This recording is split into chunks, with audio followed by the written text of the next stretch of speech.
Good day to you. It is I, Justin Hawkins, and this is Justin Hawkins Rides Again. Unfamiliar surroundings. I'm operating remotely at the abode of my producer, and today is Comments Day, which I'm really excited about. So I'll be reacting to a carefully curated selection of your missives, and I'll try to answer them as open-heartedly as I possibly can. Meanwhile, Justin Hawkins. Oh shit! Sorry. Meanwhile, Justin Hawkins rides again. Oh, sorry.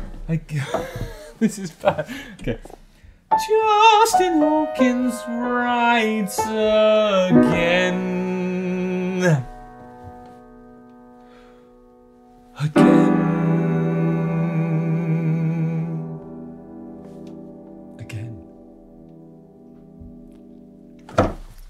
Here we go. So the first thing I must do is say an extra heartfelt and enthusiastic merci bien to the SuperThanks people. That's Jarkko Koskinen, apologies for butchering the name, Neil Waterston, hi, Cashel O'Reilly, The Mitt, Rachel McLaughlin, Jack Tilley, Michael Parker, Frosted Cookie the puppy, Adam Perkins, Joshua Bartholomew, John R, Charlie Von Stee, Reed Jorgensen, Mo Eklund, Justin S and Angela Evans. Nice one, guys. I really appreciate it.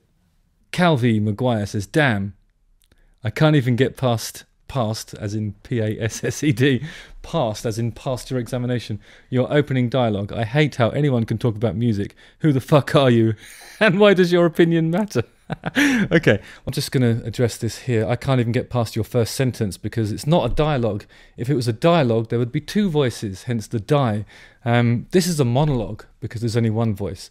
I hate how anyone can talk about music.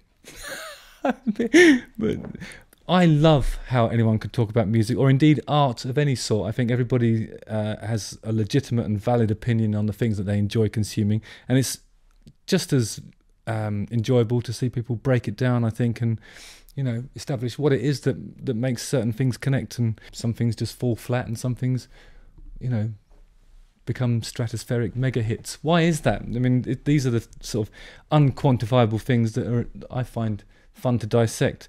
Who the fuck are you? I'm Justin fucking Hawkins from the darkness. And why does your opinion matter? Well, it doesn't, any more or less than yours. So yeah, keep coming back, and thanks for clicking. Nice one. Charlie Van Stee says, by way of a super thanks question, which I appreciate, thank you. Hello, Justin. I seem to remember reading an interview with Roger Taylor a number of years ago where he mentions that although you would unfortunately not be touring as the lead singer of Queen, that there was some discussion of a separate project involving Brian May as well.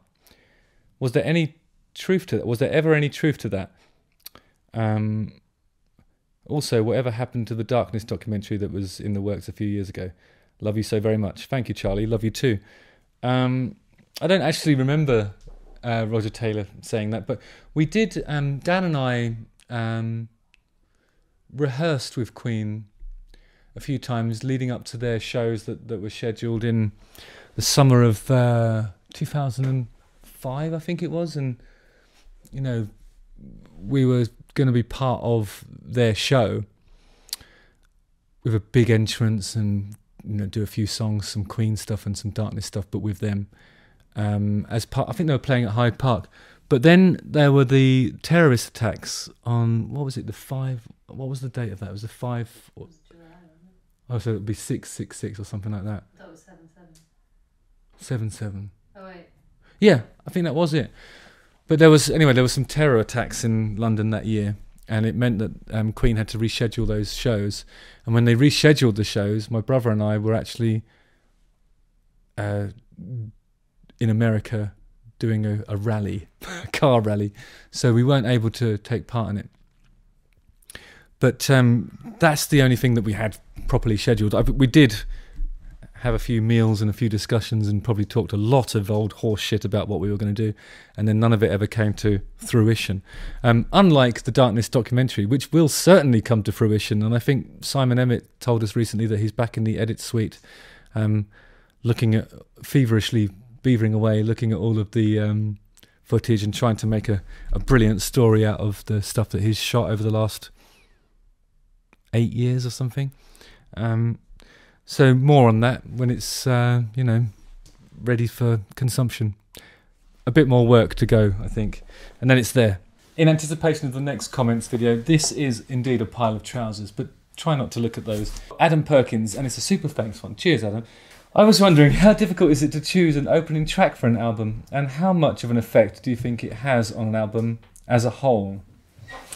That's a good question, because I always think about track listings, and I try and imagine when we're writing songs, I always think, could this one be the opener? And I always sort of imagine the layout of an album to be like two sides of a vinyl, so then the first 5 tracks would be side 1, and then from 6 to 10 or 6 to 9 or 10 would be side 2. And I always think that anything above the number 10 would be extraneous, like bonus tracks. You just wouldn't see them on a vinyl release, so I sort of dismiss those. And it always disappoints me when I see an album that has more than 10 tracks. I think you only need 10. So the first one, you've got to come out the gates pretty enthusiastically, I think, especially if it's a rock album.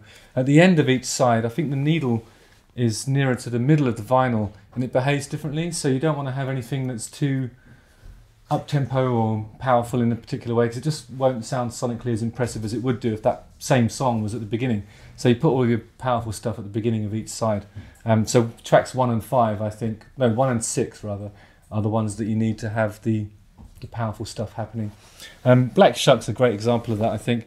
And also at the end of the side, you want to be putting your ballads, yeah, because they sound different anyway, or they used to sound different on vinyl anyway. Anyway, it is difficult. Reid Jorgensen has contributed to the Guitar Stand Fund, and he says, "Thanks again for all the great content." That's not a comment. How am I supposed to react to that? But that's like the nicest one ever. Thank you so much. It's just brilliant. I'm really chuffed. I will buy a guitar stand, I promise. It's quite hard to find one that's deep enough for that acoustic though. It's quite, has a lot of depth to it. That's why it sounds so good probably. I'm not a luthier. I am a luthier. Read, and in fact anybody, perhaps some of the comments can be used to recommend a suitable guitar stand for the Gibson Songwriter Deluxe guitar. It's got I do think it's got quite a... Because you get those stands like this one. Oh, actually maybe that would fit. I don't know. This looks a bit wider than the one I've got, but this bit here doesn't seem wide enough on the one at home. It would just be sort of balancing on the top, and I'd rather just lean it against an old cupboard like I normally do. Oh, there's that one, yeah, hang on. Oh yeah, something like that would do it. Yeah, something with a deep bass. So I'm going to get myself one of these Millennium 3000 stands. I'd assume that's the 3000 model, is it? Made from the Music House in Germany. So, oh, this one would fit it as well. So yeah, as I say, it's really difficult to find an appropriate stand for it. There's obviously 2 here, so that's I just looking in the wrong place, I suppose. But yeah, thanks a lot for your contribution, Reid. I'll certainly endeavour to find something suitable. John R says, and another super thanks. Cheers, John. Thanks, he says, with a smiley emoji, with an open mouth as well. Really sort of showing his teeth. Any lyrics you regret using, no matter how metaphorical? Okay, that's a great question. Nothing that springs to mind really, because I don't really think about it once it's done. I like to imagine that like when you do a record, it's a bit like a diary entry, and then you just write it. It's there for all eternity. Everybody can see your heart, and I suppose it's not really the things that you write in a song that come back to haunt you. It's the things you say in interviews. You know what I mean? So I kind of regret a lot of the things I've said, but I don't really regret much that I've written.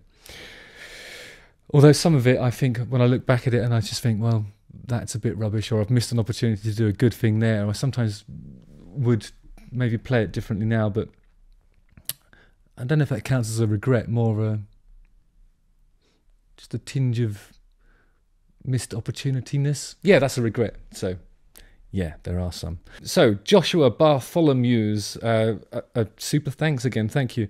Hi Justin, love the content. Bit of a weird one, but I'm wondering how often you do your clothes shopping. Your outfits in every video are great and there's a lot of awesome shirts I've seen. Nice one. Actually, today I'm not wearing a shirt as such, I'm wearing a t-shirt, which is a natty abbreviation of the shirt. Appreciate the comment. I think I might have transferred one of my addictions from, you know, stuff that's bad for your liver, heart and body to clothing. It's just, I must admit, it's one of my weaknesses, but thanks for noticing, I really appreciate it. Darren Brett Music says, comments day, hey Hawkster, I remember back in yesteryear seeing you in a right old dodgy horror film. Did you enjoy the experience and would you want to become more of an actor? You know, like that fella from 30 Seconds to Mars. Love the channel, keep it up. Brilliant question.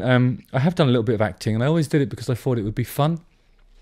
And then you realise that it's kind of a bit of a lonely existence, really. You're just sort of on set and then, you know, you're surrounded by people you've never met before and you just have to do things that are outside of your comfort zone. If I had the kind of entourage that I feel like I deserve, then I would definitely do more of it. And in fact, there have been a couple of little inquiries, so I might be going to America later to appear in a little something, but there'll be more on that later. Thanks a lot for your comment. And yeah, I'm going to go full Jared Leto on it. Just full Leto, but without the handsome face and piercing blue eyes. I'll be like the slightly more less, but you know, be like the Pinewood version of Jared Leto, I suppose. Hamiyas says, do you actually like Obituary? No offense meant, but I can't see it. Why? I particularly like the album Cause of Death. I've been listening to it since I was about, I want to say 16, 17, my friends introduced me to it. And I always spin Obituary when I DJ. And I love the iconography of it. The logo is incredible and I really enjoy wearing their t-shirts. So, I don't know, Obituary as a... I don't take any offence, I mean, but you really ought to not project your ideas of what I should be listening to onto me. I listen to lots of different things, including Obituary. Justin Hawkins writes again. Dramatic pause. Hit sustain. Again. Don't forget to like, subscribe, hit the bell for notifications and watch one of these 2 videos. Keep coming back guys, keep commenting and I'll keep answering as truthfully and honestly as I can.